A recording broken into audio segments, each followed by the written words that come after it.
Hello everyone, स्वागत है बेटा आप सबका हमारे इस नए लेक्चर में डिफरेंशिएबिलिटी के। और बेटा मुझे पूरी उम्मीद है कि आपको डिफरेंशिएबिलिटी का हमारा जो फर्स्ट लेक्चर था वो बहुत ज़्यादा पसंद आया होगा, क्योंकि उसमें हमने बेटा बहुत डिटेल में जो बेसिक्स थे, इंट्रोडक्शन वाला पोर्शन था, डेफिनेशन वाला पोर्शन था, वो सब कुछ किया।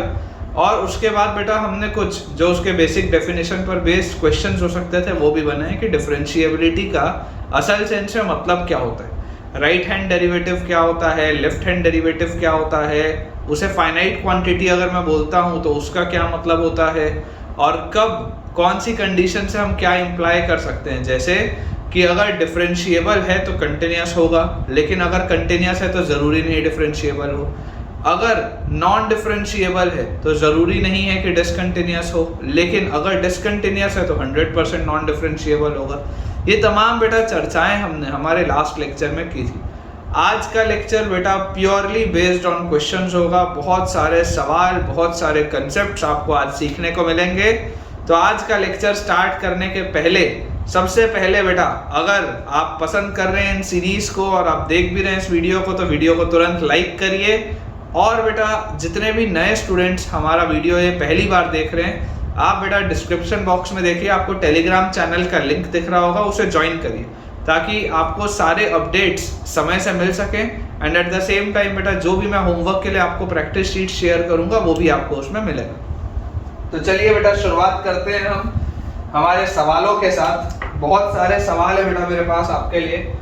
आज का जो हमारे पास फर्स्ट क्वेश्चन है बेटा, या इसको आप क्वेश्चन बोल सकते हैं या आप इसको एक कंसेप्ट भी बोल सकते हैं। देखिए हमने लास्ट वाले लेक्चर में किया था कि अगर फंक्शन की वैल्यू a प्लस पे, अगर f डैश a प्लस का वैल्यू p, ठीक है, कंसेप्ट आप इसको बोल सकते हैं। अगर f डैश a प्लस का वैल्यू p है और f डैश a माइनस का value q, f dash a plus का वैल्यू p है और f डैश a माइनस का बेटा अगर वैल्यू q है, तो यहाँ से बच्चों हमको एक जो चीज समझने की जरूरत है, जब तक हम इसे फाइनाइट क्वांटिटी बोल रहे थे, समझिएगा, जब तक बेटा आप इसको एक फाइनाइट क्वांटिटी बोल रहे थे, if this is a finite quantity, both of them are finite quantity, और मैंने उसमें आपको लिखाया था कि when p is not equal to q, तो अगर p और q इक्वल नहीं होगा तो ये बात तो 100% श्योर है that this will be a non differentiable function, क्योंकि राइट हैंड डेरिवेटिव और लेफ्ट हैंड डेरिवेटिव कंटिन्यूअस, मतलब राइट हैंड डेरिवेटिव और लेफ्ट हैंड डेरिवेटिव बेटा क्योंकि इक्वल नहीं है, तो ये बात 100% श्योर है कि ये नॉन डिफरेंशिएबल फंक्शन होगा। लेकिन बेटा जो इंपॉर्टेंट चीज बेटा मैंने आपको लास्ट लेक्चर में नहीं बोली थी, लेकिन अब आप शायद थोड़ा सा मैच्योर है इस चीज को समझने के लिए, that this will be a continuous function.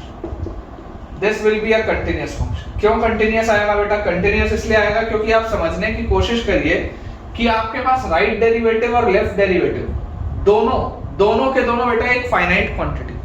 आपका राइट डेरिवेटिव भी एक फाइनाइट क्वांटिटी है, आपका लेफ्ट डेरिवेटिव भी एक फाइनाइट क्वांटिटी है। Both of them are finite quantity और अनइक्वल है।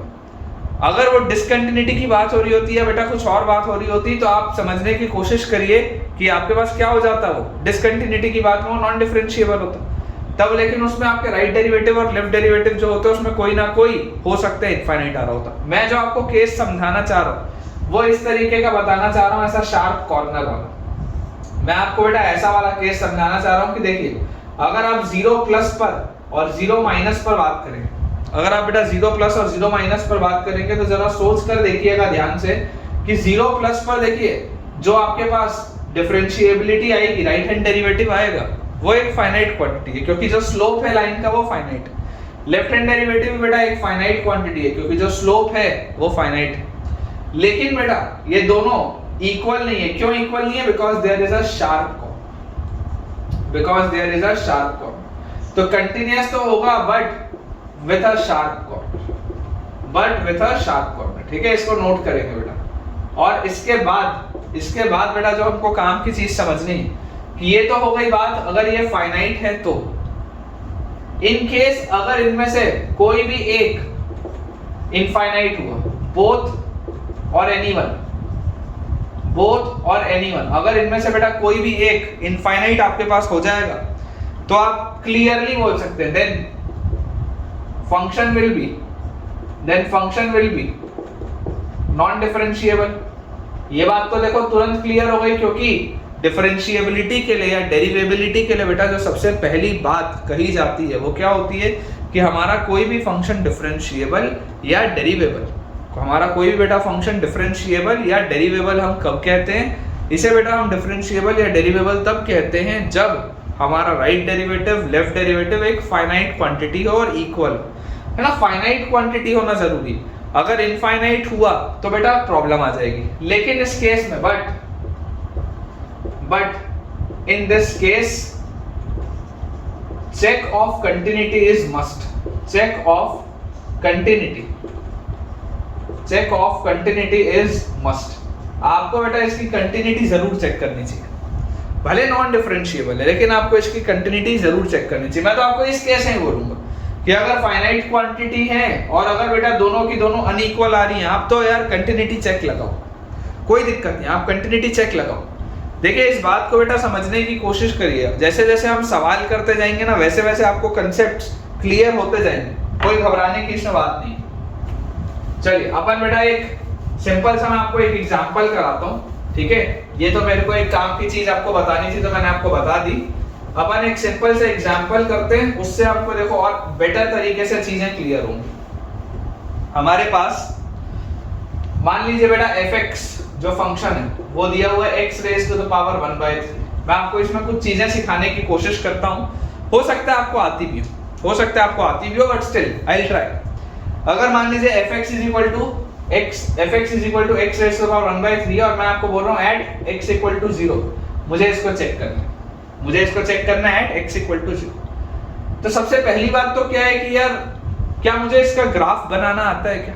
Do I know it's graph? तो मैं बोलूंगा यार ग्राफ तो नहीं पता, ठीक है कोई बात नहीं। अच्छा अगर मैं आपको बोलूं कि यार यहाँ पर तो x की पावर 1/3 लिखा है, मतलब क्यूब रूट ऑफ x लिखा है, मतलब x पॉजिटिव नेगेटिव कुछ भी हो सकता है। अगर स्क्वायर रूट या फोर्थ रूट होता, अगर 1/4 1/2 1/6 ऐसा कुछ होता तब मेरे को तकलीफ आती। क्यों तकलीफ आती? क्योंकि मुझे पता रहता कि यार अंडर रूट को डिफाइन करना जरूरी है तो नेगेटिव नंबर्स नहीं आ सकते। लेकिन यहाँ तो कोई प्रॉब्लम नहीं, इसमें तो नेगेटिव नंबर्स भी आ सकते हैं। मैं आपको बेटा बोलता हूँ, देखिए आप सबसे पहले f' निकालिए। कंटिन्यूअस फंक्शन तो है, उसका तो कोई प्रॉब्लम नहीं। x की पावर 1/3 दिया हुआ, it is a continuous function. जैसे रूट x होता है ना, रूट x को अगर आप बेटा बनाएंगे तो स्क्वायर रूट ऑफ x भी आप आराम से ग्राफ बना सकते हैं, भले उसके अंदर वो 0 से बड़ी वैल्यूज लेता है लेकिन है तो कंटिन्यूअस फंक्शन। मैंने कंटिन्यूटी में भी आपको बेटा ये चीज पढ़ाई है कि आप कोई भी रैशनल फंक्शन लिखिए, आप यार कोई भी एक फंक्शन लिखिए, अपनी डोमेन में हर फंक्शन कंटिन्यूअस होता है। तो अगर बेटा हम x की पावर 1/3 की बात करें, मैं आपको बोलता हूँ कि आप सिंपल इसको डेरिवेटिव इसका करके बताओ आएगा क्या।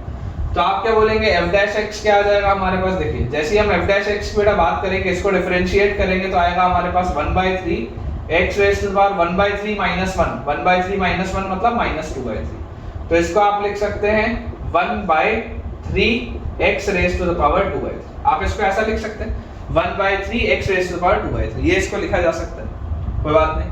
अब आप देखिए, आप बेटा x को जब कुछ भी इसके अंदर रखेंगे, ये हमेशा एक पॉजिटिव क्वांटिटी है, क्योंकि बेसिकली ये x स्क्वायर का पावर 1/3 लिखा है।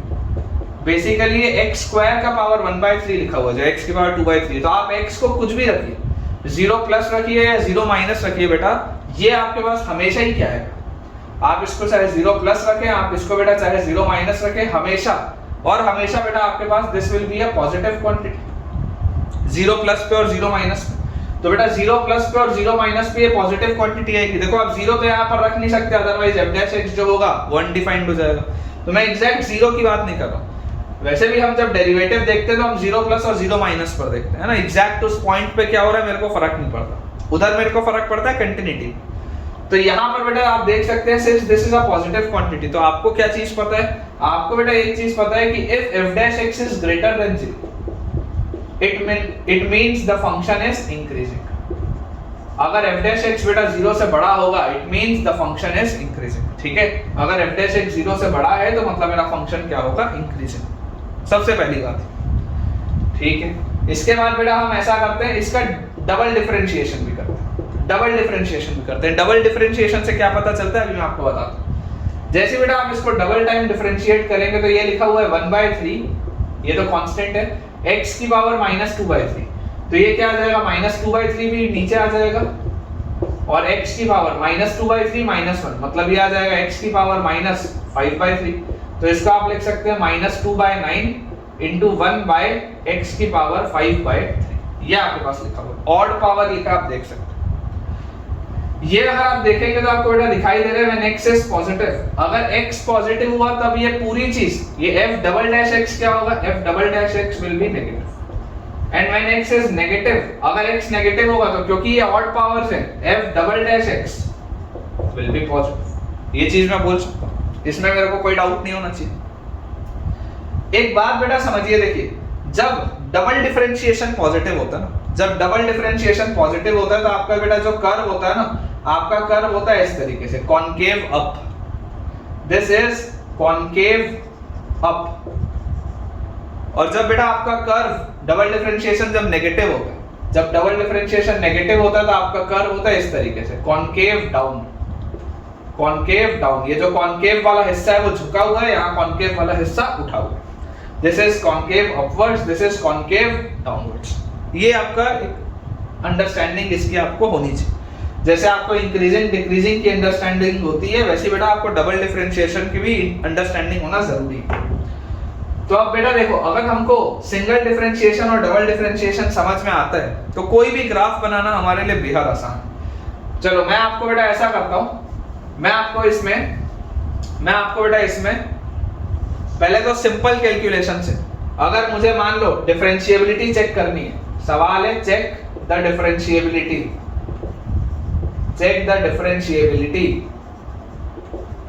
किसकी differentiability, fx = x raised to power 1/3 at x = 0। इसकी मैं डिफरेंशिएबिलिटी अगर चेक कर रहा हूं, चलो हम राइट हैंड डेरिवेटिव और लेफ्ट हैंड डेरिवेटिव एक बार निकाल के देखते हैं। राइट हैंड डेरिवेटिव क्या आएगा, f डैश 0 प्लस, अगर मैं बाय डेफिनेशन चलूं तो this will B f of 0 plus h minus f of 0 upon h। Basic definition तो यही बोलता है। और इसमें भी क्या होता है बेटा, लिमिट h अप्रोचेस 0, तो मेरे पास आएगा limit h approaches 0, f of 0 plus h, f of 0 plus h आप बेटा जैसे रखेंगे तो आपके पास आ जाएगा h की power 1/3 minus f of 0, f of 0 is 0 upon h, ये आ गया मेरे पास। तो यार ये पूरी चीज क्या आ रही है, ये तो यार पूरी चीज आ रही है 1/h की पावर 2/3, 1/h की पावर 2/3 ये आ रहा है मेरे पास। तो अगर बेटा ये 1/h की पावर 2/3 आ रहा है एंड h मैं बोल रहा हूं बेटा 0 की तरफ जा रहा है, h इज अप्रोचिंग 0, तो अगर h 0 की तरफ जा रहे हैं तो यार ये पूरी चीज तो इनफाइनाइट की तरफ जाएगी। सोच के आप देखो, सोच के बेटा देखो, ये पूरी चीज इनफाइनाइट की तरफ जाएगी और वो भी पॉजिटिव इंफिनिटी की तरफ, क्योंकि ये h की पावर 2/3 का क्या मतलब है, this is basically h square की पावर 1/3। तो अगर आप h को 0 प्लस रखोगे तो ये पूरी चीज तो पॉजिटिव इंफिनिटी की तरफ जा रही है। लेफ्ट हैंड डेरिवेटिव देखते हैं, f dash 0 minus, f dash 0 minus will be limit h approaches 0। Basic definition है f of 0 minus h minus f of 0 upon minus h। ऊपर वाले दोनों आर्ग्यूमेंट्स का डिफरेंस नीचे लिखा होता है, यही होता है। तो यहां से बेटा मेरे पास क्या आ गया, देखो मेरे पास आ जाएगा limit h approaches 0, f of 0 minus h, f of 0 minus h is minus h की power 1/3 minus f of 0, minus f of 0 is 0 upon minus h। ये है मेरे पास, यही आ रहा है। और इसमें बेटा अगर आप देखोगे तो इसको आप क्या लिख सकते हो, ये इसको आप ऐसा बोल लो, माइनस h की पावर 1 है नीचे और ऊपर माइनस h की पावर 1/3, तो this will B minus h की पावर 1/3 ऊपर है, नीचे 1 है, मतलब ये आ जाएगा -2/3, या इसको आप लिख सकते हैं -1 बाय माइनस h की पावर 2/3, ऐसा आप लिख सकते हैं। या है तो वही चीज ना, माइनस h का स्क्वायर और उसका पावर 1/3, तो है तो वही चीज, h की पावर 2/3 तो लिखा हुआ ही है। तो आप बेटा जब h को अगेन 0 की तरफ लेके जाएंगे तो अब ये भी किधर जा रहा है, पॉजिटिव इंफिनिटी की तरफ ही जा रहा है। तो देखो लेफ्ट हैंड डेरिवेटिव और राइट हैंड डेरिवेटिव बराबर तो है, बराबर है, उसका प्रॉब्लम नहीं, लेकिन ये दोनों इनफाइनाइट है। Left hand derivative and right hand derivative are infinite. Left hand derivative और राइट हैंड डेरिवेटिव जब बराबर होते थे और एक फाइनाइट क्वांटिटी होते थे बेटा, तब फाइनाइट जब क्वांटिटी होते थे तब आपका जो फंक्शन होता था वो डिफरेंशिएबल होता था या डेरिवेबल होता था। इस केस में डिफरेंशिएबल नहीं होगा। बेसिकली ये जो आपने निकाले, दिस इज योर स्लोप, ये जो आप बेटा निकाल रहे हैं this is basically your slope. तो यार टेंजेंट का स्लोप क्या आ रहा है? इनफाइनाइट। टेंजेंट का स्लोप अगर इनफाइनाइट आ रहा है मतलब tan theta infinite, tan theta infinite मतलब थीटा क्या आ रहा होगा? 90 डिग्री। tan कौन से एंगल का इनफाइनाइट होता है? 90 डिग्री का। मतलब कि आपको टेंजेंट कैसा मिलना चाहिए? Vertical tangent. इसको देखो मिटाता हूं बेटा, इसको मैं मिटाता हूं। आप ये तो देख लिए हैं कि आपके पास लेफ्ट डेरिवेटिव और राइट डेरिवेटिव दोनों ही पॉजिटिव इंफिनिटी आ रहा है। अपन इसको बेटा जल्दी से क्लियर करते हैं और इसका ग्राफ खींचने की कोशिश करते हैं। नॉन डिफरेंशिएबल है फंक्शन, ये बात तो श्योर हो गई। आपका फंक्शन नॉन डिफरेंशिएबल है, ये बात श्योर है। लेकिन बेटा इसको ढंग से एक बार अपन देखो अटेम्प्ट करते हैं, इसका ग्राफ के थ्रू समझते हैं। आपके पास ये y एक्सिस और x एक्सिस बना हुआ है। आपको ये बात पता चली है कि f डैश x हमेशा 0 से बड़ा है, मतलब फंक्शन तो इंक्रीजिंग है। इंक्रीजिंग है मतलब नीचे से चालू होगा और ऐसे बढ़ता जाएगा। इंक्रीजिंग है मतलब नीचे से ऊपर तक ऐसा बड़ा बढ़ता जाएगा। जैसे जैसे आप आगे जाओगे वैसे वैसे आपका फंक्शन ऊपर जाएगा। This is the meaning of increasing, कि आप x में आगे बढ़ते जाओ और आपका फंक्शन नीचे से ऊपर उठता जा रहा है।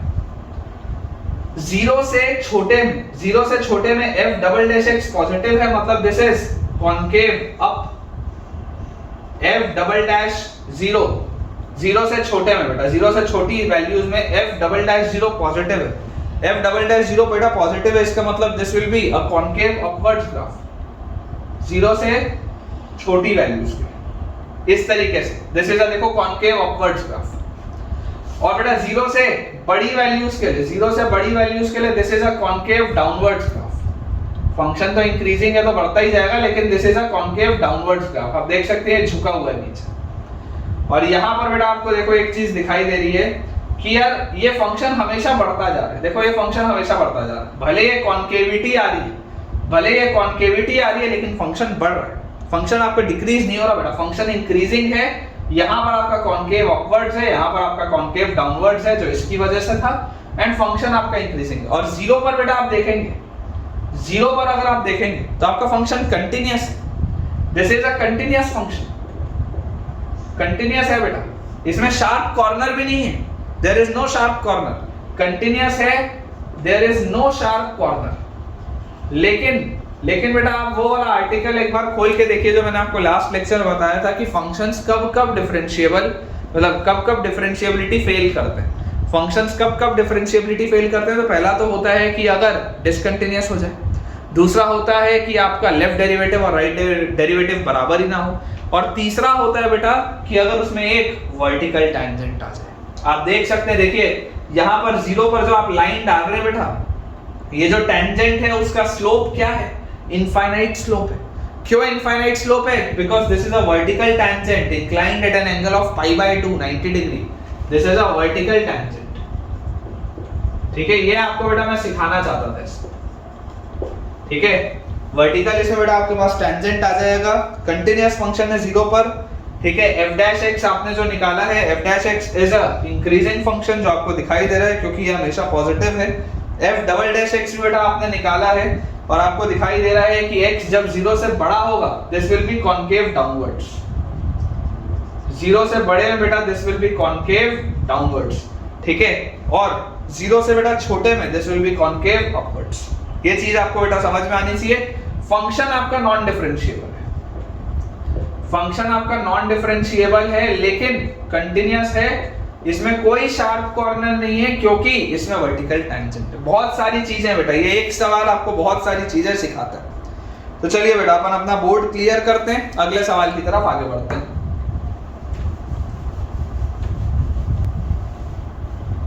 देखिए बेटा हमारे पास हमारा नेक्स्ट क्वेश्चन है, अगला सवाल मैं लिख देता हूं। fx जो बेटा फंक्शन है इसकी डिफाइनिंग हमको दी हुई है 1 + x और x। ये वाली डिफाइनिंग है बेटा जब x 0 या उससे छोटा है, और ये वाली बेटा डिफाइनिंग है जब x 0 से बड़ा है। ठीक है, आपको बेटा इसकी डिफरेंशिएबिलिटी चेक करनी है। चेक द डिफरेंशिएबिलिटी, छोटे में लिख दे रहा हूं, बार बार उतना बड़ा नहीं लिखेंगे। Check the differentiability at x = 0, ये आपको चेक करना है। तो सबसे पहले तो बेटा अपन अपने बेसिक मेथड से सॉल्व करते हैं कि राइट डेरिवेटिव क्या है, लेफ्ट डेरिवेटिव क्या है, और आगे फिर बढ़ते हैं। तो देखिए हमारे पास, क्योंकि बेटा दूसरा ही लेक्चर है, बहुत ज्यादा हमने सवाल नहीं किया, पहले आपका बेसिक मजबूत होना चाहिए। डायरेक्टली कैसे करते हैं मैं आपको सिखाऊंगा, लेकिन बेसिक्स आपको आने चाहिए। हमारे पास बेटा right derivative F dash zero plus क्या आ जाएगा, limit H approaches zero, F of zero plus H directly लिखेंगे, जीरो प्लस में क्या है एक्स है, तो F of zero plus H will be H minus F of zero पर इसकी वैल्यू क्या है 1 upon H, F of zero plus H minus F of zero upon H, ये हमारे पास h माइनस 1 बाय h बेटा हमारे पास आ रहा है h इज अप्रोचिंग जीरो, तो अगर h जीरो की तरफ जाएगा तो ऊपर माइनस 1 की तरफ, नीचे जीरो की तरफ, तो यार ये पूरी चीज तो माइनस इंफिनिटी की तरफ जा रही है। जरा सोच के देखो, h अगर बेटा जीरो की तरफ जाएगा तो आपके पास यहां पर क्या आ जा रहा है, जीरो माइनस वन, और नीचे आपके पास जीरो की तरफ जा रहा है, तो माइनस 1 बाय बेटा अगर जीरो की तरफ जा रहा है तो आपके पास राइट हैंड डेरिवेटिव किसकी तरफ जा रहा है, माइनस इंफिनिटी की तरफ, ठीक है। लेफ्ट हैंड डेरिवेटिव की बेटा अगर हम बात करें f dash 0 minus this will be limit h approaches 0 f of 0 minus h, 0 minus h में वो वाली प्रोफाइल है, तो माइनस h अगर रखेंगे तो आ जाएगा 1 minus h, f of 0 minus h minus f of 0 is 1 upon minus h, यही होता है f of 0 minus h minus f of 0 upon minus h।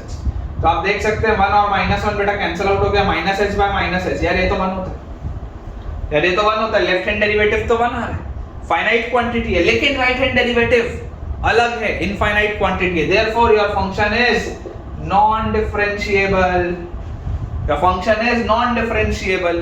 अब बेटा ध्यान से सोचेंगे, मैंने आपको बताया था कि जब दोनों फाइनाइट क्वांटिटी होती, अगर नॉन डिफरेंशिएबल है लेकिन दोनों अलग अलग है और फाइनाइट है, तो उस केस में शार्प कॉर्नर आता है और कंटिन्यूटी आ जाती है। इसको एक बार बना के देखते हैं कि कैसा बन रहा है ना, इसको अपन एक बार बना के देखते हैं।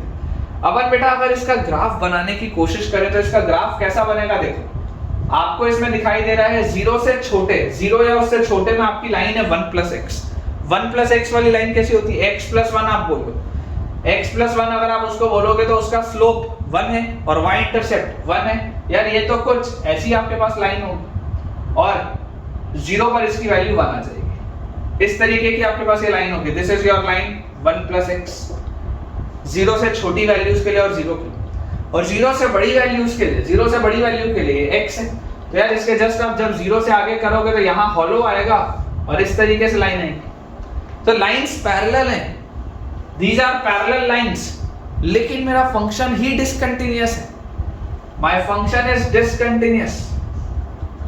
तो यार अगर फंक्शन ही डिसकंटिन्यूअस हो गया तो ये तो 100% क्या होगा, नॉन डिफरेंशिएबल होगा। Discontinuity implies non differentiability, but non differentiability does not implies discontinuity, क्योंकि उसमें शार्प कॉर्नर भी हो सकता है, ठीक है, इस बात को याद रखेंगे। आपका बेटा देखिए लेफ्ट हैंड डेरिवेटिव आ जा रहा है, आपका बेटा लेफ्ट हैंड डेरिवेटिव देखो कितना आ जा रहा है, 1 आ जा रहा है, और राइट हैंड डेरिवेटिव बेटा अगर आप देखेंगे तो राइट हैंड डेरिवेटिव हमारे पास आ जा रहा है माइनस इंफिनिटी, ठीक है, तो function is non differentiable and discontinuous eight the same time. देखिए बेटा अब एक बहुत इंपॉर्टेंट मैं आपको कंसेप्ट कराने वाला हूं, आप इसको नोट डाल के लिखेंगे बेटा, it is a very important concept, जिससे बच्चों से अक्सर गलतियां होती हैं, तो आप इसको नोट डालकर लिखेंगे। सबसे पहली बात, modulus of x is non differentiable, ये तो हम सबको पता ही है, modulus of x is non differentiable at x equal to 0, क्योंकि वहां पर शार्प कॉर्नर आता है, वहां पर बेटा क्योंकि शार्प कॉर्नर आता है तो modulus of x is non differentiable at x equal to 0, but modulus of fx अगर मान लो x के बदले मेरे पास कोई फंक्शन दिया हो, but modulus of fx for this check all those points where fx is equal to, जैसे modulus of x में बेटा x जो अंदर वाला आर्गुमेंट होता है वो जहां पर शार्प कॉर्नर दे सकता है उसको बेटा चेक किया जाता है 0 पर, वैसे ही मॉड्यूलस ऑफ fx अगर बेटा मेरे पास फंक्शन होगा तो इसमें मैं fx को चेक करूंगा, fx इक्वल टू 0 को मैं रख के चेक करूंगा कि यार ये शार्प कॉर्नर्स कहीं देता है या नहीं देता। इसका मतलब क्या है, इसका मतलब क्या है बेटा, देखो मैं आपको समझाता हूं, एग्जांपल लेके मैं आपको बताता हूं। मैं आपके लिए fx का ग्राफ बनाता हूं, ठीक है, मैं आपके लिए fx का ग्राफ बनाता हूं, आप fx का ग्राफ देखिए। ये हमारे पास x एक्सिस है और यहाँ पर बेटा ये हमने इस तरीके से एक ऐसा ग्राफ बनाया और ये ग्राफ अपना यहाँ पे ऐसे झुकता है, फिर इस तरीके से आता है। यहाँ पर बेटा इसका ये जो स्लोप है, ये स्लोप ऑलमोस्ट जीरो हो जाता है ना, ये स्लोप ऑलमोस्ट जैसे एक्स क्यूब का ग्राफ होता है ना बढ़िया सा ऐसा, तो ये स्लोप ऑलमोस्ट यहाँ पर देखो ये जीरो हो गया, ये फ्लैट लाइन आ गई है ऑलमोस्ट यहाँ पे। यहाँ से बेटा ये फिर ऐसे इंक्रीज होता है, फिर ऐसा डिक्रीज होता है और उसके बाद बेटा यहाँ से ये इंक्रीज होता है और यहाँ से मुड़ के ऐसा। ये आपके पास मान लीजिए मैंने आपको ग्राफ बना के दिया। Let us imagine this is the graph of fx, ठीक है। अब fx देखो x एक्सिस के संपर्क में, इसके कांटेक्ट में कहां पर आ रहा है, x1 पर आ रहा है, x2 पर आ रहा है, ये फ्लैट जहां हो रहा है यहाँ x3 पर आ रहा है, यहाँ पर x4 पर आ रहा है और ये जहां टच करके जा रहा है यहाँ पर x5 पर आ रहा है। ये 5 पॉइंट्स पे बेटा आपका fx जो है वो x एक्सिस के कांटेक्ट में आता है, ये बात हमको क्लियर है।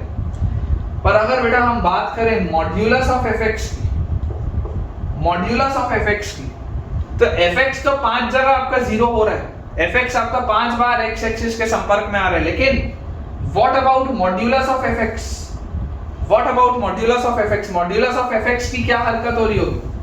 अगर हम बात करें मॉड्यूलस ऑफ fx की बेटा, तो मॉड्यूलस ऑफ fx की क्या हरकत हो रही होगी, ध्यान से देखिए। आप एक बात जानते हैं कि जैसे हम मॉड्यूलस फंक्शन लगा देते हैं किसी भी उसमें, तो मॉड्यूलस फंक्शन लगाते ही इसमें मिलता हमको क्या है बेटा, हमको ये मिलता है कि जो चीज नीचे होती है वो अब ऊपर हो जाती है। तो ये हम मान लेते हैं इस तरीके से आ जाएगा, ये वाली लाइन ऐसे के ऐसी है, ठीक है। ये वाली लाइन बेटा आपके पास वैसी की वैसी है, ये आपके पास आ गया, ये वाला पॉइंट जो नीचे था ये ऊपर हो गया, ये वाला हिस्सा तो ऊपर ही है, ठीक है। ये आपका x2 वाला पॉइंट है, ये आपके पास x2 वाला पॉइंट है, ये आपके पास x1 वाला पॉइंट है, तो ये वाला तो हमारे पास हिस्सा ऐसा ऊपर ही, इसमें भी कोई दिक्कत नहीं।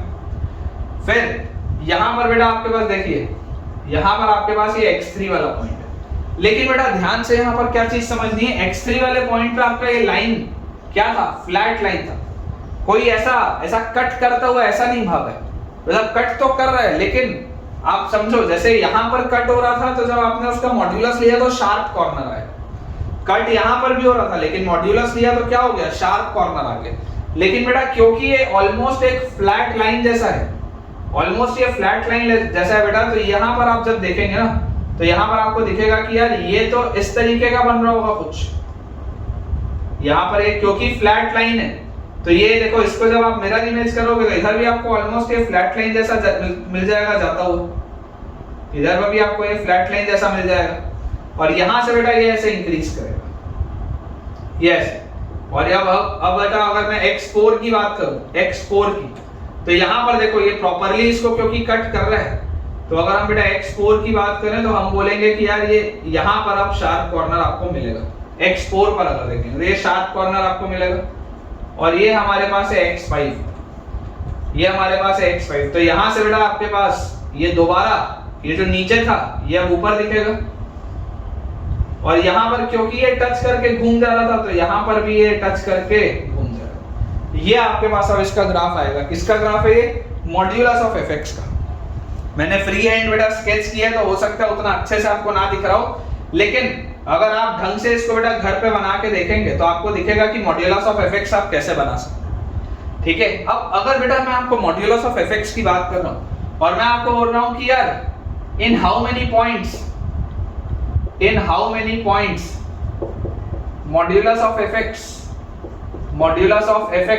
Is non differentiable. मैं अगर आपको बोल रहा हूँ in how many points modulus of fx is non differentiable, तो क्या पांचों पॉइंट्स पे नॉन डिफरेंशिएबल है क्या ये मुझे ये वाला जो ग्राफ है मॉड्यूलस ऑफ fx का, क्या ये पांचों पॉइंट पे नॉन डिफरेंशिएबल मिल रहा है क्या? नहीं। नॉन डिफरेंशिएबल बेटा मैं कब बोलता हूँ, नॉन डिफरेंशिएबिलिटी की बात की जाती है जहां पर शार्प कॉर्नर, ठीक है, क्योंकि यहाँ पर लेफ्ट साइड का और राइट साइड का स्लोप अलग होगा। तो x1 पे शार्प कॉर्नर है, बिल्कुल सही बात, x2 पे भी शार्प कॉर्नर है, बिल्कुल सही बात, x4 पे भी शार्प कॉर्नर है, बिल्कुल सही बात, लेकिन बच्चों x3 पे और x5 पे यार शार्प कॉर्नर नहीं, x3 पे और x5 पे मेरे बच्चों शार्प कॉर्नर नहीं है, और क्योंकि इसमें शार्प कॉर्नर नहीं है x3 पर ये डिफरेंशिएबल हो जाएगा बिकॉज ये स्मूथ है, x5 पर ये डिफरेंशिएबल हो जाएगा क्योंकि ये स्मूथ है। ये बात समझनी जरूरी, ठीक है बच्चों से इसी पॉइंट पे एरर होता है बेटा, x1 पे, x2 पे और x4 पे, x1 पे, x2 पे और x4 पे आपके पास फंक्शन नॉन डिफरेंशिएबल है, बिल्कुल सही बात है, लेकिन x3 पे और x5 पे बेटा आपका फंक्शन डिफरेंशिएबल है। तो इंपॉर्टेंट जो कंसेप्ट है, इंपॉर्टेंट कंसेप्ट क्या है? इंपॉर्टेंट कंसेप्ट बेटा ये है कि if fx is equal to 0, अगर किसी पॉइंट पे fx 0 है and f dash x is also 0 at the same point, at the same point अगर बेटा मैं आपको बोलता हूं कि f dash x भी 0 है, देखो इस पॉइंट पे fx 0 है लेकिन क्या इसका f dash 0 है? क्या नहीं है। इस पॉइंट पे देखो यहाँ स्लोप आ रहा है, यहाँ पर देखो fx 0 है लेकिन क्या यहाँ पर f dash 0 है? क्या नहीं, क्योंकि स्लोप आ रहा है। लेकिन यहाँ पर बेटा, यहाँ पर देखो एक हॉरिजॉन्टल टेंजेंट आ रही है, जैसे पिछले वाले केस में वर्टिकल टेंजेंट आ रही थी, ये वाले में हॉरिजॉन्टल टेंजेंट है। ये हॉरिजॉन्टल टेंजेंट है बेटा क्योंकि ये बढ़िया फ्लैट लाइन हो कैसे बढ़ा है, this is a horizontal tangent, ठीक है। तो यहाँ पर f dash x भी 0 है, यहाँ पर f dash x 0 है? क्या नहीं है, क्यों? क्योंकि स्लोप आ रहा है। यहाँ पर f dash x 0 है? क्या हाँ है। ये देखो अगेन एक हॉरिजॉन्टल टेंजेंट है, f dash x यहाँ पर भी 0 है। तो कंसेप्ट क्या है, अगर किसी पॉइंट पे fx 0 है और उस पॉइंट पे f dash x भी 0 है, उसी पॉइंट पे at the same point, then modulus of fx is differentiable at that point. बहुत इंपॉर्टेंट कंसेप्ट है बेटा, हो सकता है आपको अब तक ये चीज पता ना हो, तो अगर आपको ये नहीं पता था तो मुझे कमेंट से बताइएगा कि हाँ सर हमको ये चीज न्यू मिली सीखने के लिए। जितने भी बच्चों को ये चीज नहीं पता थी अभी पता चली है कंसेप्ट, मुझे आप कमेंट से बताएंगे कि आपको ये नया सीखने को मिला या नहीं मिला, ठीक है। तो अगर fx 0 हो और f dash x भी 0 हो जाए उसी पॉइंट पे, तो मॉड्यूलस fx उस पॉइंट पे बेटा डेरिवेबल होगा। आप इसको नोट करिए, फिर अपन अपने अगले सवाल के साथ आगे बढ़ते हैं।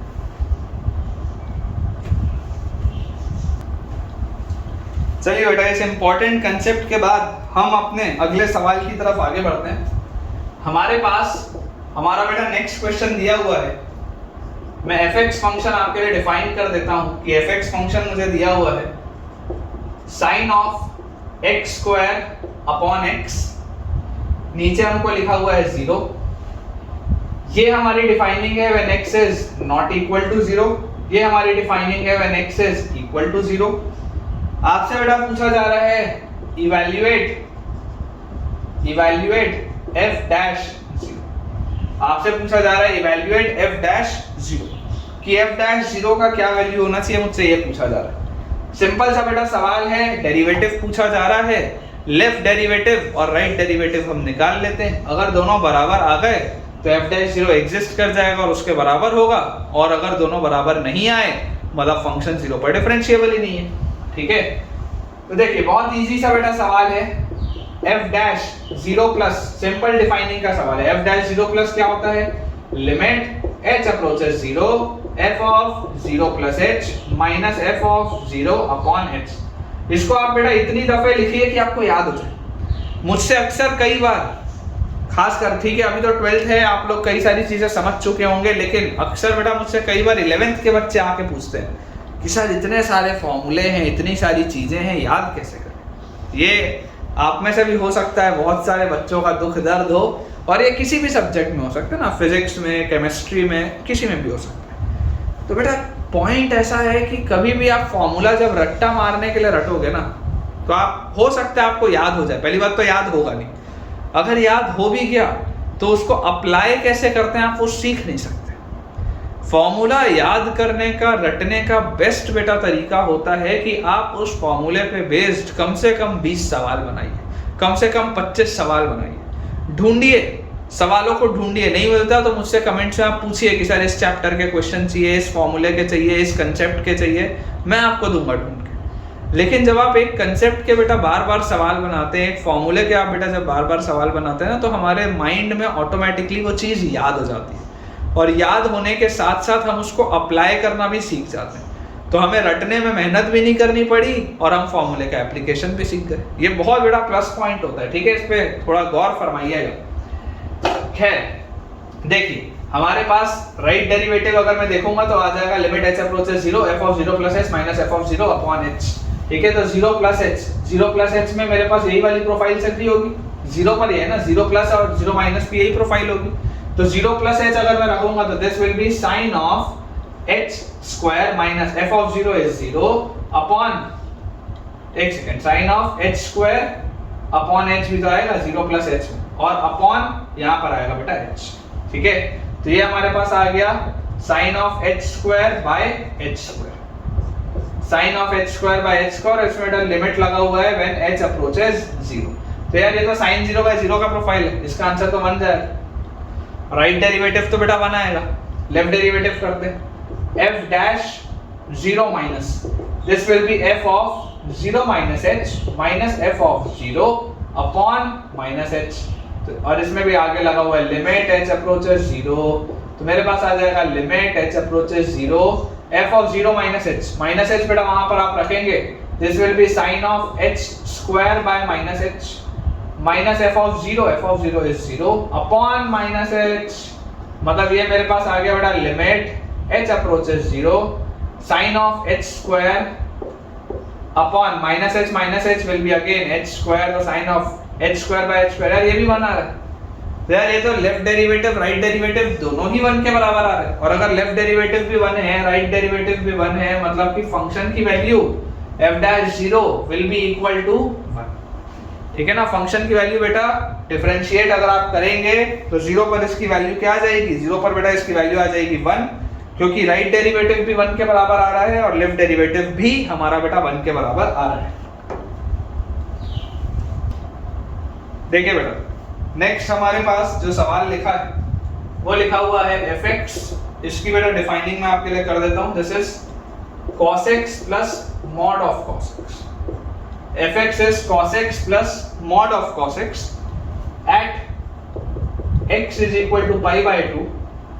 आपको इसकी बेटा डिफरेंशिएबिलिटी चेक करनी है, चेक द डेरिवेबिलिटी या डिफरेंशिएबिलिटी जो भी लिख लीजिए, चेक द डेरिवेबिलिटी। आप इसकी डेरिवेबिलिटी बेटा चेक करना चाहते हैं at x is equal to pi by 2। अब ऑल्दो बेटा आपने थ्योरम अभी पढ़ा नहीं है ना, मैंने आपको इसके थ्योरम नहीं पढ़ाए, जहां तक कि वो अगले लेक्चर में आएंगे, लेकिन अगर हमें इसका थ्योरम पता हो तो मैं डायरेक्टली सॉल्व कर सकता हूं। देखिए cos x का ग्राफ कैसा होता है बेटा, cos x का ग्राफ होता है इस तरीके का, अंदाजे से cos x का ग्राफ इस तरीके का होता है, और mod ऑफ cos x का बेटा ग्राफ कैसा होगा, अगर मैं इसी में नीचे बना लूं तो mod ऑफ cos x का ग्राफ, ये आपके पास 0 वाली लाइन है, पाई बाय 2 3 पाई बाय 2 वाली लाइन है, तो यार ये तो आपके पास ऐसा ही है, ये जो नीचे है ये इतना हिस्सा घूम के ऊपर आ जाएगा और फिर ये ऐसा ऊपर रहेगा, ये आपके पास बनेगा mod ऑफ cos x का ग्राफ। ये आपकी पाई बाय 2 वाली लाइन है, ये बीच में पाई है, दिस इज 3 पाई बाय 2, ये वही वाली लाइन। ठीक है, तो mod ऑफ cos x, तो यार mod of cos x at pi by 2 पर बात हो रही है, at pi by 2 mod of cos x, यार ये तो नॉन डिफरेंशिएबल हो गया mod ऑफ cos x, तो पाई बाय 2 का तो शार्प कॉर्नर है, लेकिन cos x तो यार पाई बाय 2 पे डिफरेंशिएबल था, बढ़िया, देखो स्मूथ है आपका ग्राफ। तो ये बात समझ में आती है कि यार cos x जो है ना वो डिफरेंशिएबल है, लेकिन जो mod ऑफ cos x है ना वो नॉन डिफरेंशिएबल है। तो थ्योरम ऑल्दो मैंने अभी आपको पढ़ाया नहीं है, लेकिन थ्योरम ये बोलता है कि जब एक डिफरेंशिएबल चीज में नॉन डिफरेंशिएबल चीज को ऐड किया जाता है तो जो फाइनल फंक्शन होता है वो 100% नॉन डिफरेंशिएबल होता है। यही सेम चीज कंटिन्यूटी में भी थी, अगर एक फंक्शन कंटिन्यूअस है और दूसरा डिसकंटिन्यूअस है तो दोनों का सम और डिफरेंस 100% डिसकंटिन्यूअस होता है, लेकिन प्रोडक्ट और कोशेंट के बारे में आप कुछ कह नहीं सकते। वैसे ही इसमें है ना, अगर बेटा एक डिफरेंशिएबल है और दूसरा नॉन डिफरेंशिएबल है तो दोनों का सम और डिफरेंस 100% नॉन डिफरेंशिएबल होगा, ये बात श्योर है। खैर हमको ये चीज अभी नहीं पता है तो कोई दिक्कत की बात नहीं है बेटा, हम इसको अपने बेसिक मेथड से सॉल्व करते हैं। फंक्शन तो नॉन डेरिवेबल होगा, नॉन डिफरेंशिएबल होगा, ये मैंने आपके सामने प्रूफ कर दिया। हम इसको अपने बेसिक तरीके से सॉल्व करते हैं। चलिए सबसे पहले हम बेटा fx फंक्शन की डिफाइनिंग देखते हैं, क्योंकि इसमें मॉड्यूलस भी लगा है तो हम इसकी डिफाइनिंग देखते हैं। देखिए mod ऑफ cos x है, mod ऑफ cos x, तो बेटा mod ऑफ cos x अगर मैं बात करूंगा तो अगर x पाई बाय 2 से छोटा होगा, when x is less than pi by 2, जब x बेटा π/2 से छोटा होगा तो जरा सोच के देखिए, π/2 से छोटे में cos x जो होगा वो तो पॉजिटिव होगा, π/2 से छोटी वैल्यू में cos x पॉजिटिव है तो mod cos x मतलब cos x होगा, तो cos x और cos x आ जाएगा 2 cos x। ये बात आती है when x is less than π/2। when x is equal to π/2 तो π/2 पर तो यार इसकी वैल्यू 0 है, इसकी वैल्यू भी 0 है, ये 0 हो जाएगा। And when x is greater than π/2, जब x बेटा π/2 से बड़ा होगा, तो π/2 से बेटा अगर बड़ा होगा तो देखो आपके पास आपको क्या दिख रहा है, cos x नेगेटिव होता हुआ दिख रहा है। जब आप x π/2 से बेटा आगे जाओगे तो cos x नेगेटिव है, तो मॉड खुलेगा माइनस cos x बन के, तो cos x minus cos x ये फिर से 0। मतलब कि आपका जो फंक्शन है बेटा, आपका फंक्शन π/2 से पहले तक 2 cos x है और उसके बाद तो 0 है। आपका जो फंक्शन है वो π/2 से पहले तक, π/2 से पहले तक क्या है, 2 cos x और उसके बाद ये 0 हो गया। तो यार अगर 2 cos x भी मैं बोलूंगा तो 2 cos x हो जाएगा, ये देखो बस 2 से मल्टीप्लाई होगा, पैटर्न तो यही रहेगा। इसका भी अगर आप मान लो ग्राफ बनाना चाहो तो 2 cos x का भी यार ग्राफ तो ऐसे ही होगा ना, इसी तरीके का होगा, ये 2 से चालू हो जाएगा, ग्राफ का पैटर्न थोड़ा ना बदल जाएगा। यहाँ पे ये 1 से चालू हो रहा था cos x था तो 2 cos x था तो 2 से चालू हो जाएगा, पैटर्न वही रहेगा। ये π/2 से पहले तक है और π/2 पर इसकी वैल्यू क्या है, 0 है, 0 है π/2 और π/2 के बाद भी क्या है, 0 है। तो यार ये ग्राफ तो आपको दिखाई दे रहा है, शार्प कॉर्नर आ रहा है, ये देखो शार्प कॉर्नर आ रहा है, तो नॉन डिफरेंशिएबल तो है, ये बात तो तय है। तो अभी तक मैं आपको 2 मेथड से बता चुका हूं कि ये नॉन डिफरेंशिएबल क्यों है। तीसरा मेथड भी बता दो। मान लो किसी बच्चे को ग्राफ बनाना भी नहीं आता, मैं उसको बोलूंगा कि भाई तू डिफाइन कर ले, सवाल हो गया डिफाइन। फंक्शन तुम्हारा कंटिन्यूअस भी है तो कंटिन्यूटी तो है, लेकिन कंटिन्यूटी का मतलब डिफरेंशिएबिलिटी नहीं होता। अभी आपने देखा कि ये है तो नॉन डिफरेंशिएबल। मैं आपको बोलता हूं कि यार आप तो राइट डेरिवेटिव और लेफ्ट डेरिवेटिव भी चलो लगा के देखो, तुम्हारे पास आ रहा है ना शार्प कॉर्नर। शार्प कॉर्नर मतलब क्या होता है कि आपके राइट डेरिवेटिव और लेफ्ट डेरिवेटिव दोनों फाइनाइट क्वांटिटी आएंगे लेकिन दोनों अलग अलग होंगे। शार्प कॉर्नर आ रहा है, अभी देखा शार्प कॉर्नर मतलब राइट डेरिवेटिव भी है, लेफ्ट डेरिवेटिव भी है, फंक्शन तुम्हारा कंटिन्यूअस भी है, लेकिन दोनों अनइक्वल होंगे बेटा, फाइनाइट होंगे लेकिन अनइक्वल होंगे। देख मैं आपको बोलता हूं f डैश π/2 प्लस पे बात करें राइट डेरिवेटिव पे, तो राइट डेरिवेटिव पे बेटा अगर मैं बात करूंगा f डैश π/2 प्लस पर, तो मैं आपको क्या बोलूंगा, f of π/2 plus h minus f of π/2 by h limit h approaches 0, यही बोलते हैं f डैश a प्लस यही तो होता है f of a plus h minus f of a upon h। देख लो आप करके, π/2 प्लस पर आपका फंक्शन जो होगा वो क्या लेगा, cos of π/2 plus h, cos of, या इधर से देखो ना, इसको क्यों देख रहे हैं, इधर तो हमने डिफाइन कर ही लिया है, π/2 प्लस h पर, π/2 प्लस h पर बेटा ये तो देख लो, ये तो 0 है, तो दिस इज 0 माइनस π/2 पर भी 0 है अपॉन h, तो यार ये तो ऊपर एग्जैक्ट 0 है, नीचे टुवर्ड्स 0 है, तो ये तो 0 की तरफ जा रहा है। राइट डेरिवेटिव तो गया, आपको दिख भी रहा था हॉरिजॉन्टल लाइन थी, तो हॉरिजॉन्टल लाइन का तो स्लोप 0 ही होता है ऑब्वियसली। लेफ्ट डेरिवेटिव की बेटा बात करते हैं, f dash π/2 minus this will be limit h approaches 0 f of π/2 minus h minus f of π/2 upon minus h, यही होता है result, f of π/2 minus h minus f of π/2 upon minus h। जरा सोच के देखेंगे, limit h approaches 0 f of π/2 minus h, π/2 minus h, π/2 minus h में really profile है, x की जगह रखो π/2 minus h cos 90 minus theta sin theta, this is 2 sin h minus f of π/2 है तो 0 अपॉन माइनस h, ये लिखा हुआ है। तो यार जरा सोच के देखो, ये माइनस 0 तो हटाओ, इधर से लंबी लाइन हटाओ, इधर से थोड़ी सी लाइन हटाओ, माइनस को कॉमन लेके बाहर निकालो। यार when h approaches 0 sin h by h तो 1 की तरफ जाता है, when h approaches 0 sin h by h तो 1 की तरफ जाता है, तो -2 आ रहा है इसका आंसर। तो फाइनाइट है, ये भी फाइनाइट है, दोनों फाइनाइट है लेकिन अनइक्वल है, तो शार्प कॉर्नर तो होगा।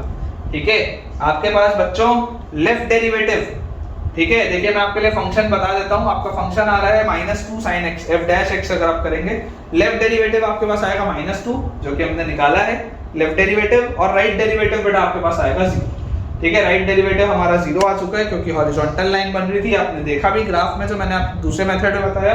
और लेफ्ट डेरिवेटिव बेटा अगर आप देखेंगे तो लेफ्ट डेरिवेटिव आपके पास आ जाएगा -2। ठीक है, तो आई होप बेटा आपको ये वाला भी सवाल बहुत अच्छे से क्लियर हुआ होगा। अपन अपना अगला सवाल देखते हैं। हमारे पास बेटा हमारा अगला सवाल दिया हुआ है, let f be defined as follows, f be defined as follows, let f be defined as follows। fx बेटा जो आपको फंक्शन है ये दिया हुआ है sin x, या आपके पास fx जो फंक्शन है that is mx plus n। sin x है या it is mx plus n। ये है बेटा when x is less than pi, और ये वाला फंक्शन है when x is greater than or equal to pi।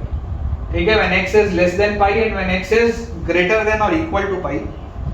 Question में हमें बोला जा रहा है m and n are constants, m and n are constants, determine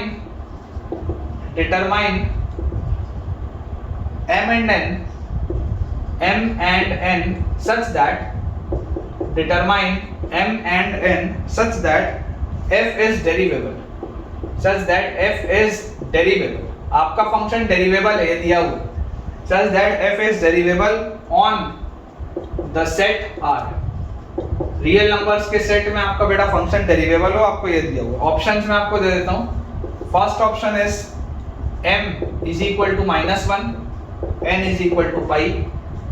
second option is m is equal to -1 and n is equal to 0।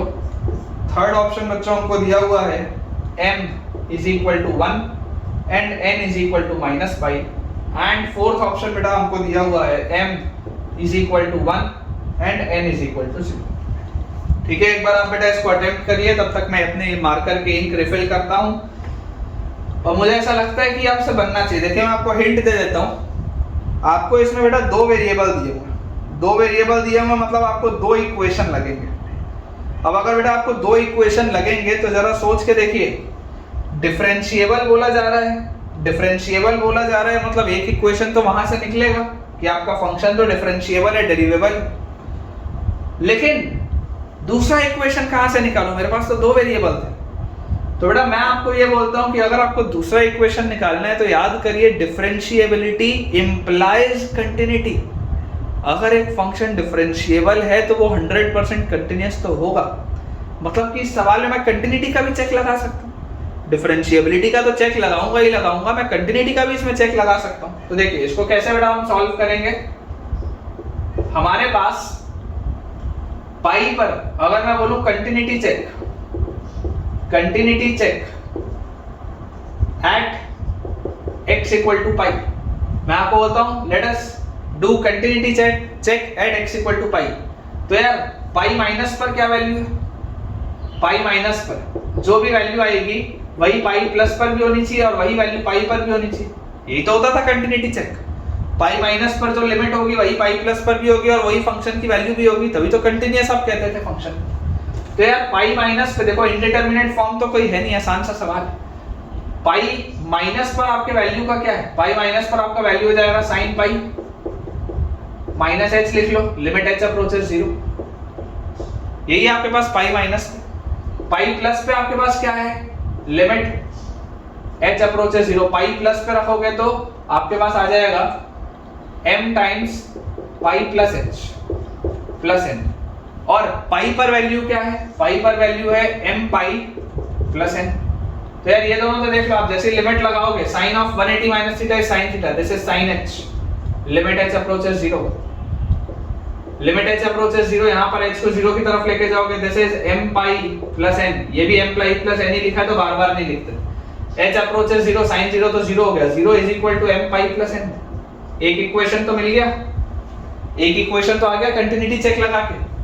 अब मैं आपको बोलता हूं बेटा डिफरेंशिएबिलिटी चेक लगाओ, differentiability check at x equal to pi. Differentiability check मतलब कि f dash pi plus बराबर f डैश पाई माइनस बराबर फाइनाइट क्वांटिटी। ये आपका बेसिक डेफिनेशन है। आपको देखो दिखाई दे रहा है क्योंकि डिफरेंशिएबल बोला हुआ है, डिफरेंशिएबल बोला हुआ है तो चाहो तो आप डायरेक्टली डिफरेंशिएट कर लो, या चाहो तो आप वो वाला f of pi plus h minus f of pi upon h वो वाला मेथड से करो। तो आप जिससे आपको करना हो, आप डायरेक्ट में डिफरेंशिएट कर देता हूं, तुम चाहो तो वो जो फॉर्मूला है limit h approaches 0 f of pi plus h minus f of pi upon h should be equal to limit h approaches 0 f of pi minus h minus f of pi upon minus h, आप उससे कर लो। Otherwise directly मैं लिख रहा हूं, देखो sin x का differentiation cos x, sin x का डिफरेंशिएशन आपके पास आ जाएगा बेटा cos x, और आप इसको कर रहे हैं x equal to pi, this should be equal to mx plus n का differentiation m and this is at x equal to pi. तो ये तो कांस्टेंट है तो इसमें तो कोई फर्क पड़ता ही नहीं, cos ऑफ पाई -1 होता है तो -1 इज इक्वल टू m, ये तो आ गया मेरे पास, m का वैल्यू -1 आ गया, m का वैल्यू -1 आ गया मतलब c और d तो गया। अच्छा m का वैल्यू -1 इसमें रखूंगा तो मेरे पास आ जाएगा -pi plus n is equal to 0, तो n का वैल्यू आ जाएगा पाई, n का वैल्यू अगर पाई आ जाएगा तो ये भी गया, A option is your answer, m का वैल्यू -1 एंड n का वैल्यू पाई। ठीक है, ए ऑप्शन बेटा अपना आंसर आएगा। इसमें हमने कंटिन्यूटी चेक भी लगाया और डिफरेंशिएबिलिटी का चेक भी लगाया, तो मुझे बेटा पूरी उम्मीद है कि आपको ये वाला भी सवाल बहुत अच्छे से समझ में आया होगा। ठीक है बेटा, तो चलिए हम अपना अगला सवाल बनाते हैं। हमारे पास जो हमारा बेटा नेक्स्ट क्वेश्चन हमको दिया हुआ है, late f be a differentiable function, let f be a differentiable function, let f be a differentiable function at x equal to a, let f be a differentiable function at x equal to a and f dash a, and f dash a is equal to 4, and f dash a is equal to 4. Evaluate limit n approaches infinity, evaluate limit n approaches infinity f of a plus 1 by n divided by f of a whole raised to the power n when f of a is also equal to 4। मतलब f dash a भी 4 है, f of a भी 4 है, और आपको बेटा ये limit evaluate करनी है। ऑप्शंस में आपको दे देता हूं, first option is 0, second option is 1, third option is e, fourth option is e square, 0 1 e and e square. ये बेटा हमारे पास चार ऑप्शंस दिए। आपको बोला जा रहा है late f be a differentiable function at x equal to a, differentiable function आपको दिया हुआ है, f dash a 4 है, f of a 4 है, इसका आपको आंसर निकालना है। ठीक है, देखिए बेटा सोच के आप देखिएगा। सबसे पहले आप मुझे एक बात बताइए, ये लिमिट की कौन सी प्रोफाइल है? आप अगर n को इंफिनिटी की तरफ लेके जाएंगे, n इंफिनिटी की तरफ जाएगा, 1 बाय इंफिनिटी 0 की तरफ जाएगा, ये fa बाय fa 1 होता है, ये 1 की पावर इंफिनिटी लिखा है। ये जो प्रोफाइल है वो 1 की पावर इंफिनिटी लिखा है। सबसे पहले आपको थोड़ा और फील देने के लिए मैं आपको बोलता हूँ यार आप n को ना 1 बाय h से रिप्लेस करो, फील देने के लिए बोल रहा हूँ। n को आप 1 बाय h से रिप्लेस करो, n इंफिनिटी की तरफ जाएगा तो h 0 की तरफ जाएगा। तो हमारे पास आ गया limit h approaches 0, limit h approaches 0 क्या लिखा हुआ है, ये f of a plus h by f of a whole raise to the power 1 by h, ये दिया हुआ limit h approaches 0, f of a plus h divided by f of a whole raise to the power 1 by h।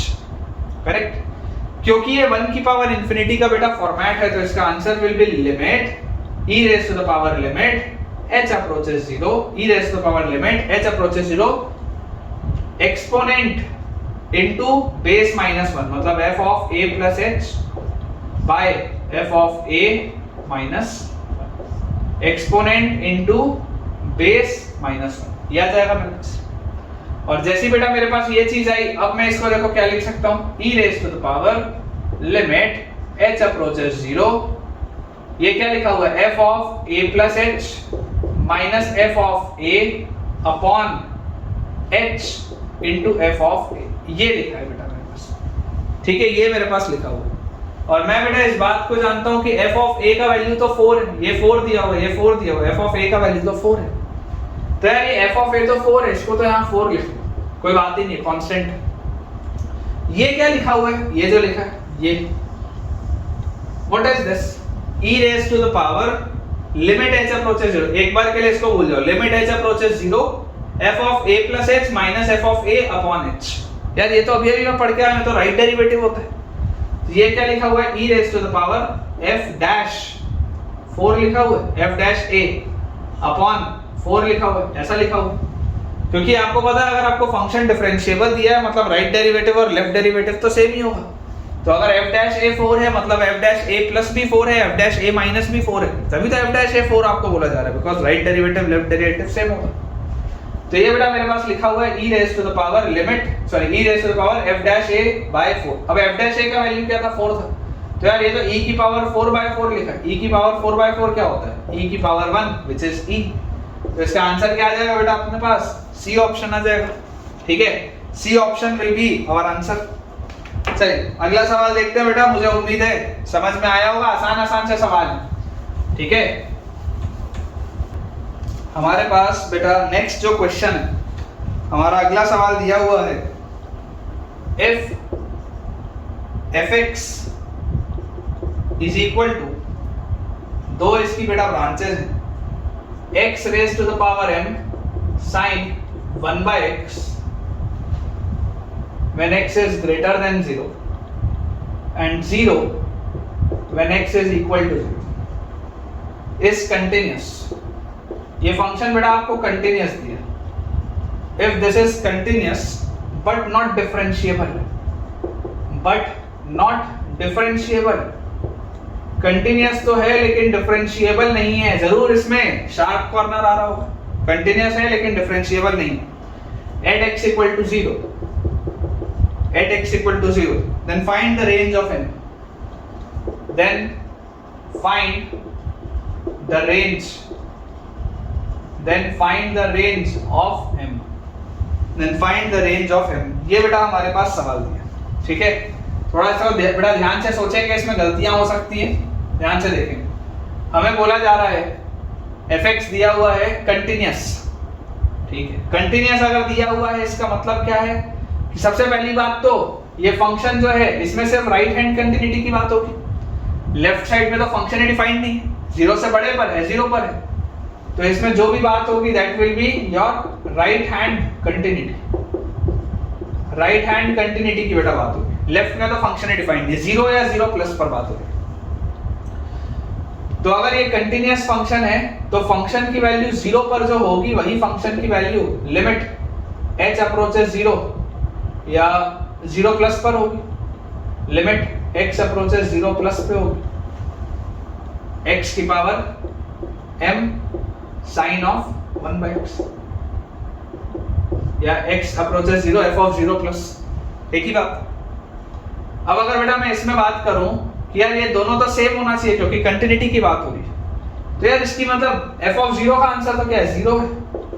मतलब कि अगर मैं यहां पर बोलूं लिमिट x अप्रोचेस 0 प्लस, तो यार ये जो x की power m into sine of, इसको x को भी आप 0 प्लस h लिख लो, ठीक है ना, x को भी आप 0 प्लस h लिख लो, तो आप इसको ऐसा लिख लो h अप्रोचेस 0 और 0 प्लस h लिखोगे तो यहां पर आप लिख लो h की power m into sine of 1 by h, ऐसा लिख लो।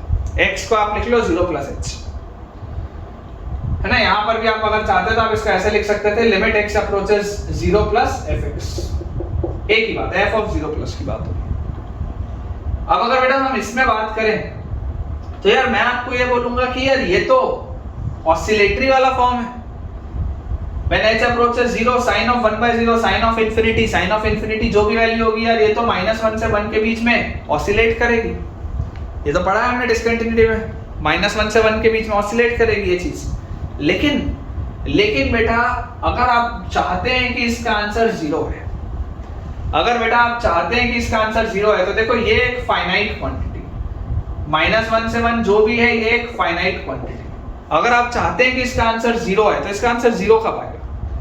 देखो h 0 की तरफ जा रहा है, इसके लिए यार m को 0 से बड़ा होना पड़ेगा, ये बात आती है समझ में? सोच के देखो, अगर m नेगेटिव हुआ मतलब ये h की पावर m नीचे आ जाएगा। अगर m नेगेटिव हुआ अगर m नेगेटिव हुआ तो बेटा ये h की पावर m नीचे आ जाएगा डिनोमिनेटर में, और तब आप जब बोलोगे h अप्रोचेस 0 तो ये पूरी चीज इनफाइनाइट की तरफ हो जाएगी, ये तो 0 के बराबर आना चाहिए, कंटीन्यूअस है। अगर m का वैल्यू 0 के, ये गलत हो गया इसलिए, अगर m का वैल्यू 0 के बराबर हुआ तो m का वैल्यू अगर 0 के बराबर होगा तो anything raise to the power 0 तो 1 होता है, तो 1 इनटू एक फाइनाइट क्वांटिटी, तो तब भी ये 0 नहीं आएगा, m की वैल्यू 0 भी गलत होगी। मतलब m क्या होगा बेटा, m को पॉजिटिव होना पड़ेगा। m अगर पॉजिटिव हुआ तो व्हेन h अप्रोचेस 0 ये पूरी चीज 100% 0 की तरफ जाएगी, क्योंकि ये फाइनाइट है मल्टीप्लाइड बाय 0।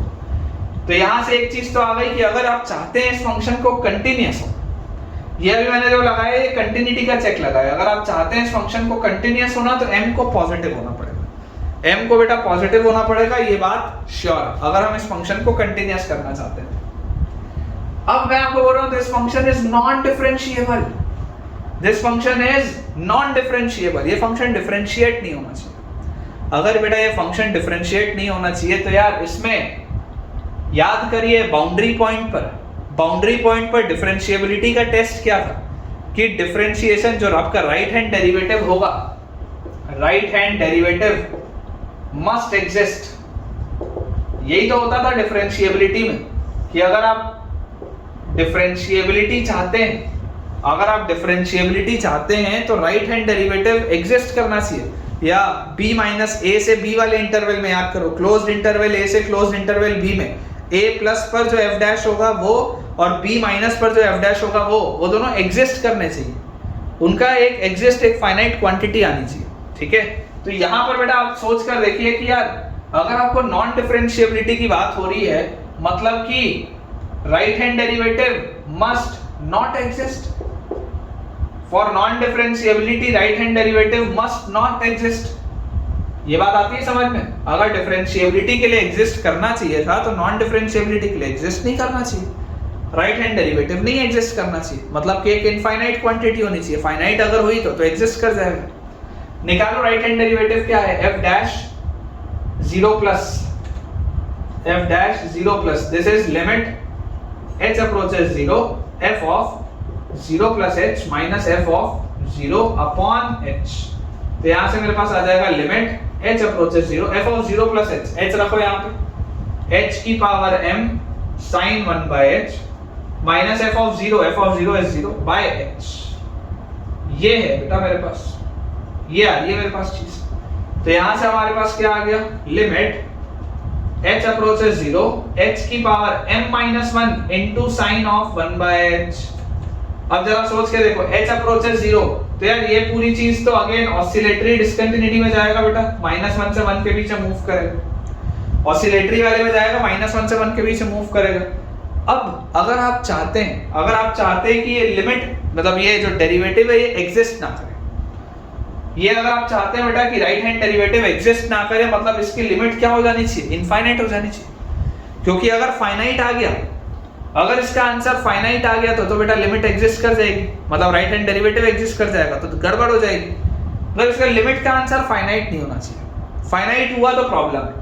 तो इस पूरे का आंसर आपको क्या चाहिए, इनफाइनाइट चाहिए। इनफाइनाइट के लिए जरा सोच के देखो, अगर m-1 पॉजिटिव हुआ, सोचना जैसे यहां पर सोचते थे, अगर m-1 पॉजिटिव हुआ तब तो गड़बड़ है, तब तो इसका आंसर 0 के पास जाएगा, बेकार हो गया। अगर बेटा m-1 0 के बराबर हुआ, अगर आपका m-1 बेटा 0 के बराबर हुआ तब भी आप जरा सोच के देखो, anything raise to the power 0 1 होता है, और 1 के बगल में ये क्या आ जा रहा है, ऑसिलेटिंग डिस्कंटिन्यूटी आ जा रही है, यहां चल जाएगा। फिक्स नहीं है ना फाइनाइट क्वांटिटी, लिमिट आपकी एग्जिस्ट थोड़ा ना करेगी। देखो अगर m-1 0 के बराबर हो गया, अगर m-1 बेटा आपके पास 0 के बराबर हो जाएगा तो लिमिट एग्जिस्ट नहीं करेगी ना, क्योंकि ये ऑसिलेटिंग डिस्कंटिन्यूटी आ जाएगी, नॉन रिमूवेबल टाइप वाली डिस्कंटिन्यूटी आ जाएगी, ऑसिलेटिंग टाइप वाली। तो m-1 अगर 0 हुआ तो ये वाला फैक्टर गायब हो जाएगा, this is oscillating type of non removable discontinuity. तो m-1 0 अगर हो सकता है तो m की वैल्यू यहां से 1 आ सकती है, ये बात तो क्लियर। और क्या हो सकता है, और इसमें बेटा हो सकता है कि अगर m-1 नेगेटिव हो गया, अगर m-1 बेटा नेगेटिव हो गया तो जरा सोचो, नेगेटिव होते ही यहां नीचे आ जाएगा h की पावर m-1, और अगर नीचे आ जाएगा h की power m-1 and h approaches 0, ये पूरी चीज इनफाइनाइट की तरफ शूट करेगी, तब भी आपकी लिमिट नॉन एग्जिस्टेंट हो जाएगी, तो आपका राइट हैंड डेरिवेटिव बेकार हो जाएगा क्योंकि वो इनफाइनाइट की तरफ जाएगा। तो m-1 अगर 0 से छोटा हो गया मतलब m 1 से छोटा होगा, तो m 1 के बराबर हो सकता है, m 1 से छोटा हो सकता है और m को 0 से बड़ा होना है। तो फाइनल आंसर बेटा जो आपके पास आएगा final, your final answer will be m belongs to open bracket 0 से क्लोज ब्रैकेट 1। देखो ध्यान से, 0 से बड़ा होना चाहिए लेकिन 1 या उससे छोटा होना चाहिए। m belongs to open bracket 0 से लेकर बेटा क्लोज ब्रैकेट 1 तक, ये हमारे पास हमारा आंसर आएगा। ठीक है, इसको बेटा ध्यान देना है। और थोड़ा भी अगर इसमें बेटा आपको कंफ्यूजन हो रहा होगा तो इसको एक बार आप बेटा दोबारा सुनिए, ठीक है ना, इसको आप एक बार दोबारा सुनिए। चलिए एक और बेटा सवाल करते हैं अपन, उसके बाद आज का लेक्चर एंड करेंगे। आज अपन बहुत लंबा नहीं रखेंगे अपना लेक्चर, थोड़ा सा शॉर्ट रखेंगे। तो एक आखिरी अपन क्वेश्चन करते हैं फिर एंड करेंगे बेटा। देखिए बेटा आज के लेक्चर का लास्ट सवाल हमारे पास लिखा है, given a differentiable function fx, given a differentiable function fx, given a differentiable function fx defined for all real x, defined for all real x, defined for all real x and is such that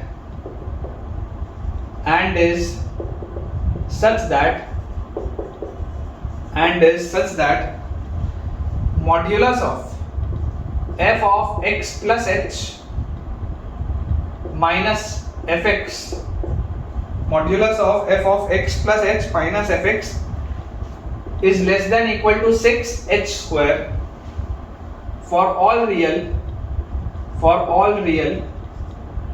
h and x, for all real h and x, show that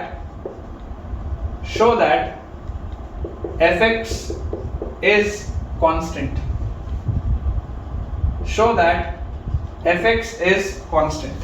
ये बेटा हमारे पास सवाल है कि आपको prove करना है कि fx एक कांस्टेंट फंक्शन। ठीक है, देखिए एक बार बेटा अपन अपने इक्वेशन को दोबारा लिखते हैं। हमारे पास लिखा हुआ है modulus of f of x plus h minus f of x is less than equal to 6h square, ये हमारे पास लिखा हुआ है। और आपको fx जो है वो एक डिफरेंशिएबल फंक्शन दिया हुआ है, मतलब कि ये कंटीन्यूअस फंक्शन भी होगा। fx अगर बेटा एक डिफरेंशिएबल फंक्शन दिया हुआ है, इसका मतलब कि ये एक कंटीन्यूअस फंक्शन भी होगा और ये हर जगह डिफाइंड है, ये हर जगह डिफाइंड है। मैं बेटा अगर h अप्रोचेस 0 के नेबरहुड में देखो, अगर मैं 0 प्लस और 0 माइनस पर चेक करना चाहूँ, ठीक है ना, क्योंकि डिफरेंशिएबल फंक्शन है, तो अगर मैं 0 प्लस और 0 माइनस पर बेटा चेक करना चाहूँ तो वहां पर भी डिफरेंशिएबल होना चाहिए। अगर हर जगह डिफरेंशिएबल है तो 0 पर भी डिफरेंशिएबल होना चाहिए। ये बात आती है आपको समझ में?